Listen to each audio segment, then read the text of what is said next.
संतों की एक सभा चल रही थी। किसी ने एक दिन एक घड़े में गंगा जल भरकर वहां रखवा दिया ताकि संत जन जब प्यास लगे तो गंगा जल पी सके। संतों की उस सभा के बाहर एक व्यक्ति खड़ा था। उसने गंगा जल से भरे घड़ी को देखा तो उसे तरह तरह के विचार आने लगे। वह सोचने लगा, यह घड़ा कितना भाग्यशाली है। एक तो इसमें किसी तालाब पोखर का ही नहीं बल्कि गंगा जल भरा गया, और दूसरे यह अब संतों के काम आएगा। संतों का स्पर्श मिलेगा, उनकी सेवा का अवसर मिलेगा। ऐसी किस्मत किसी किसी की ही होती है। घड़े ने उसके मन के भाव पढ़ लिए और घड़ा बोल पड़ा, बंधु, मैं तो मिट्टी के रूप में शून्य पड़ा, सिर्फ मिट्टी का ढेर था, किसी काम का नहीं था। कभी ऐसा नहीं लगता था कि भगवान ने हमारे साथ न्याय किया है। फिर एक दिन एक कुम्हार आया। उसने फावड़ा मार मार कर हमको खोदा और मुझे बोरे में भरकर गधे पे लाद कर अपने घर ले गया।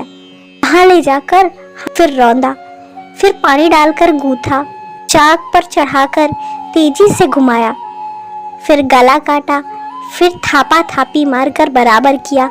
बात यही नहीं रुकी, उसके बाद आवे की आग में झोंक दिया जलने को। इतने कष्ट सहकर बाहर निकला तो गधे पर लाद कर उसने मुझे बाजार में भेजने के लिए लाया गया। वहाँ भी लोग मुझे ठोक ठोक कर देख रहे थे कि ठीक है कि नहीं। ठोकने पीटने के बाद मेरी कीमत लगाई भी तो क्या, बस 20 से 30 रुपए। मैं तो पल पल यही सोचता रहा कि हे ईश्वर, सारे अन्याय मेरे साथ ही करना था। रोज एक नया कष्ट, एक नई पीड़ा देते हो। मेरे साथ बस अन्याय ही अन्याय होना लिखा है। लेकिन ईश्वर की योजना कुछ और ही थी।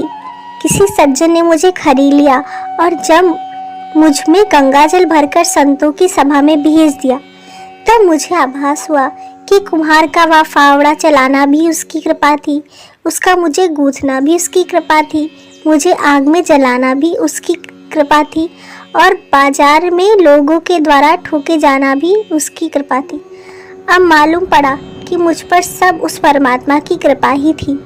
दरअसल पूरी परिस्थितियाँ हमें इतना विचलित कर देती हैं कि हम उस परमात्मा के अस्तित्व पर भी प्रश्न उठाने लगते हैं और खुद को कोसने लगते हैं। क्यों हम सब में ये शक्ति नहीं होती उसकी लीला समझने की? कई बार हमारे साथ भी ऐसा ही होता है।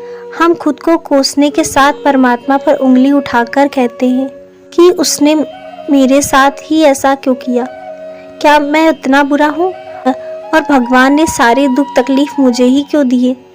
लेकिन सच तो ये है कि भगवान उन सब पत्थरों की भीड़ में से तराशने के लिए आपको ही चुना है।